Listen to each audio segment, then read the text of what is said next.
quick. So, guys, the Sabbath was changed by Rome, by Constantine. That's who changed it. And so I'm going to put this out here so you guys can do your own research, especially a lot of you Pastor Gino Jennings followers. Guys, please share this. So let's read. So this is when Sunday was instituted by the Roman Emperor Constantine. Read. I'll let you read it. On March 7th, 321 AD, he passed his famous national Sunday law. On the venerable day of the sun, let the magistrate and people residing in cities rest, and let all workshops be closed. So now, when he did this, they were keeping. Now you have people keeping the Sabbath. You have people now resting on the on Sunday, the first day of the week. Why do you think we have what they call a weekend? Did you notice that? I mean, we live in America, right? This is supposed to be in God we trust. Why do we have 5 days that we work and 7 days and 2 days off? Mm-hmm. Why is that? Because of this situation right here. They used to do 6 days and rested on the sixth day, on the seventh day. And so you had people keeping the Sabbath, and then you had the sun worshiper keeping Sunday. So now you had two people keeping having a rest day. And then you have the Muslims who's at this time, I think they didn't even exist at this time. I don't even think the Muslims came in. They were trying to keep the Sabbath, and then they moved on to doing Friday. We don't see, I might be mistaken, but I don't think we see Islam until 900. 500. 500, okay. The 6th century. 6th century. Well, that's when Muhammad came in, but the 7th, early. Yeah, it came after. You're right, exactly. Yeah, Muhammad wasn't even born yet. Yep. All right, go to the next slide. So the official change of the name. So now we're going to see how the name, you hear about the Lord's Day. The Lord's Day is not the Sabbath. It's the first day of the week. It's Sunday.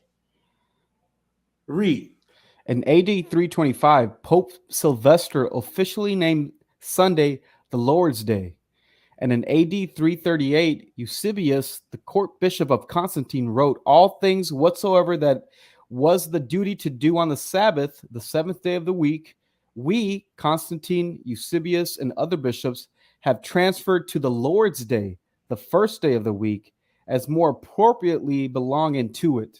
So everything that people were doing on the Sabbath, they start moving it over to the first day of the week, the Lord's Day. So that means resting, no longer rest on the Sabbath. You now rest on the Lord's Day, which is Sunday, the first day of the week. So anytime you see anybody resting on the first day of the week, not worshiping, because you can worship anytime you want, but resting on the first day of the week and setting that part aside, they are Roman Catholics. Yep. Pastor Gino Jennings is a Roman Catholic priest, undercover, fork-tongued devil, a liar, and the truth is not in him. So he's saying, wow, that's harsh. No, I'm showing you. I'm not, you guys can do your research. That's what we have is I have it up there slow enough so you can write down dates. You can go rewind and look at everything we're showing you. This is historically. This is historically. Look behind our work. Look behind our work, please. Can you go back to the original slide? This 325. What was this 3? So Constantine is the one that set it up. It's just like with Obama. What did Obama do? He created allow homosexual same-sex marriage to be legalized throughout all the land. So he set it up, and now following after that, then obviously you start getting pride. Now the Skittles now have their own month. Yeah, now you got naked people at the White House showing things like that. It's the same thing. Very political. Constantine is what brought Christianity into existence. He set the wave for Christianity to it. And today, what Constantine did back in those days is having an impact right now in this country and all over the world. All right. Let's go to the next slide. Read. So Catholic Catechism. So Catholic Catechism. So when they say they'll say something, and then so somebody asks a question, What do we observe? Why do we observe Sunday instead of Saturday? And they're trained as little children growing up. This is the answer. They don't. There's no rhyme or reason. They just say this is the answer. Memorize it. Don't question it. No question it. Just boom. So let's go. So I'm gonna ask the question, and then Deacon's gonna act. This is what they do. Why do we observe the Sunday instead of Saturday? Well, we observe Sunday instead of Saturday because the Catholic Church in the Council of Laodicea, AD 336, transferred the solemnity from Saturday to Sunday. So they took everything that was meant for the Sabbath and moved it over to Sunday, which makes sense. Look what they did. They went and sacked the temple, took all of the artifacts, all the writings, all the scriptures, all the gold stuff. Yep. Even you can go to Rome right now and look at their little gate, and you'll see right there of them sacking Jerusalem, and they have the manure right there, showing you what they did.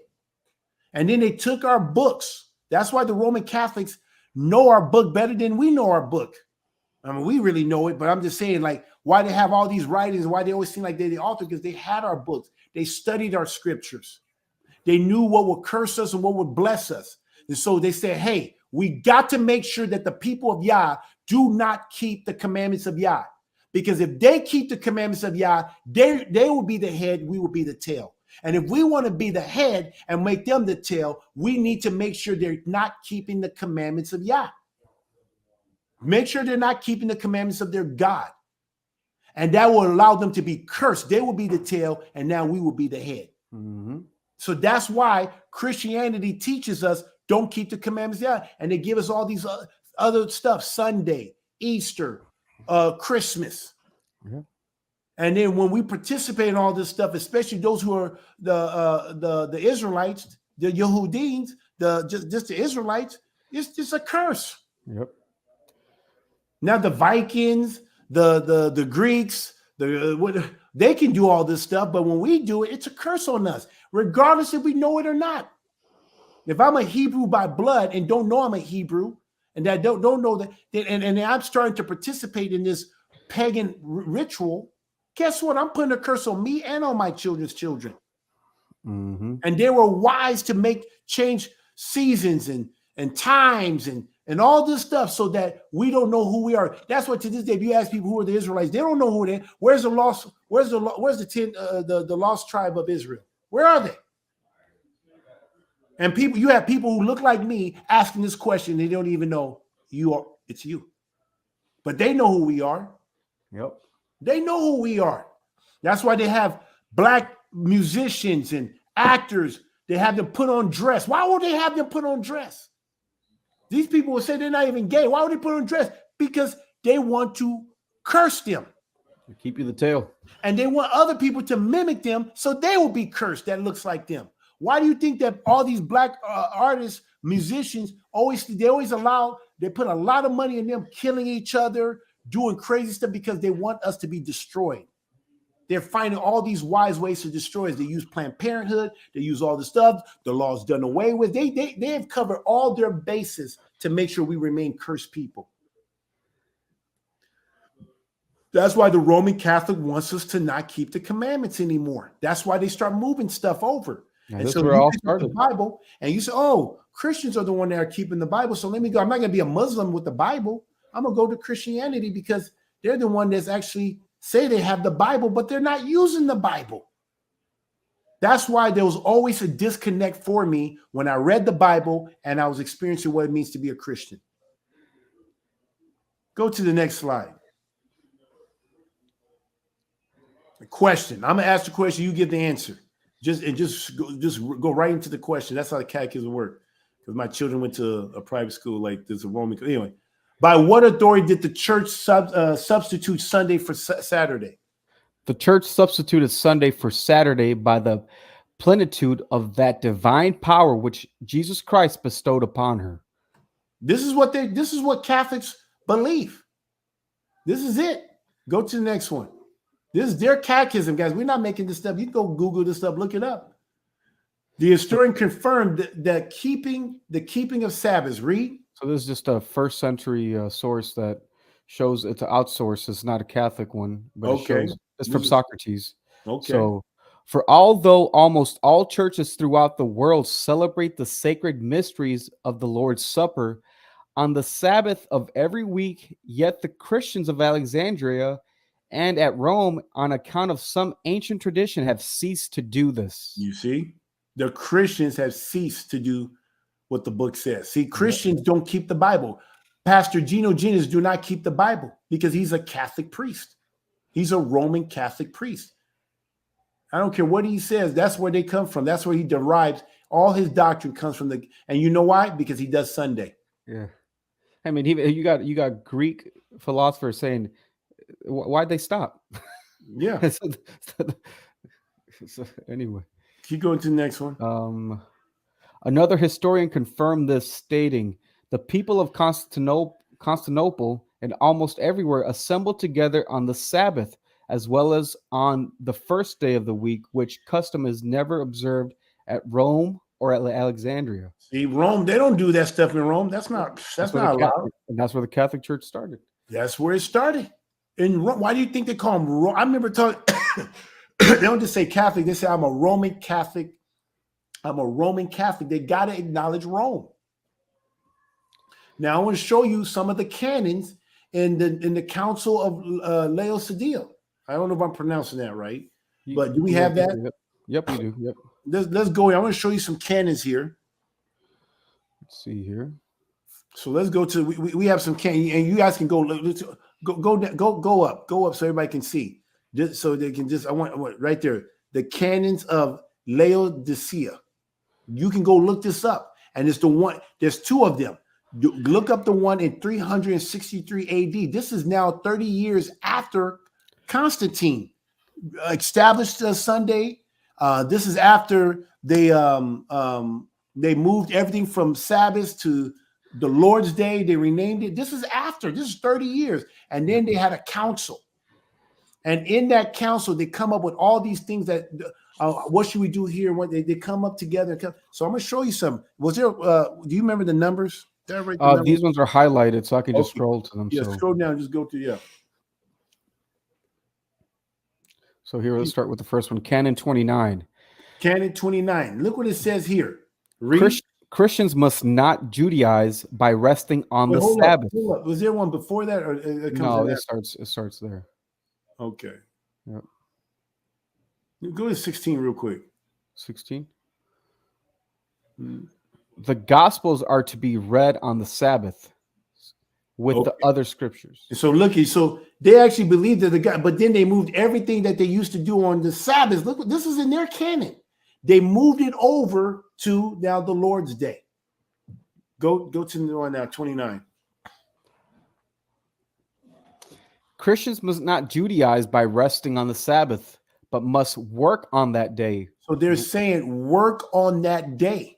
Don't Judaize. Do not Judaize. Judaize means do not do what the Hebrews do. Do not rest on the Sabbath, but must. This is a commandment, but must work on that day. Read. Rather honoring the Lord's Day. See, that's where the Lord's Day comes from. So he said, where's the Lord's Day? See, this goes back. That's 30 years ago when they came up with the Lord's Day. The Lord's Day is not the Sabbath. It's Sunday. But rather the Lord's Day. Read. And if they can, resting then as Christians. But if any shall be found to be Judaizers, let them be anathema from Christ. Meaning to be excommunicated, to be cut off.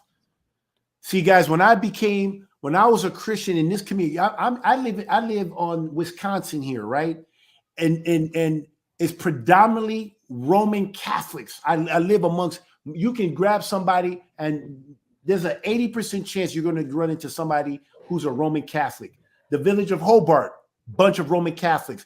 A lot of people in the government, in this local government, all Roman Catholics. And I can't tell you how much hell that's been given to Straitway Truth's ministry here with Straitway Praiseland because of our faith, because we keep the Sabbath. Yep. We have been persecuted. We have been tasered because of our faith. We have been thrown in jail. We have been handcuffed. And it's not because we've broke any crime. It's literally because of our faith. When Yeshua says that you will be persecuted, he says because he was persecuted, you will also be persecuted. Yep. We know what it means to be persecuted for our faith. Because it's exactly, they say you make sure you make people pay. And if they have a family, you break that family up and make sure that that person that chooses to Judaize, you make sure he pays for keeping the Shabbat. This is where it's coming from. Canon 29. Here's their playbook. I'm not, guys, go look it up. You would think I made this thing up. I'm not making this thing up. This is what the Roman Catholic Church believed. This is what anybody that's doing Sunday, this is what they believe. And then some people may not know it, but this is what they believe. Yep. Go to the next one. Here's the next. This is all stuff they came up with. 36. 36. Read. They who are of the priesthood or of the clergy shall not be magicians, enchanters, mathematicians, or astrologers. They're a liar because Pastor Gino Jennings is a magician.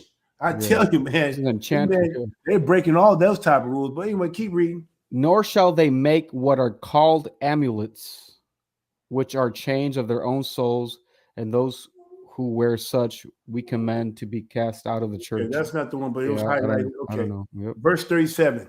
It is not lawful to receive portions sent from the feast of Jews or heretics, nor to the feast together with them. So Christians, bro, there's people that will not come. I mean, I'm talking about now. I know why. They are commanded. You don't even feast together with these people. So when they see us doing our feast, it is like, it is like a stench in their nose. It's a stench in their nose. And why? Because they're trying to get everybody to convert to Catholicism so that we will be cursed.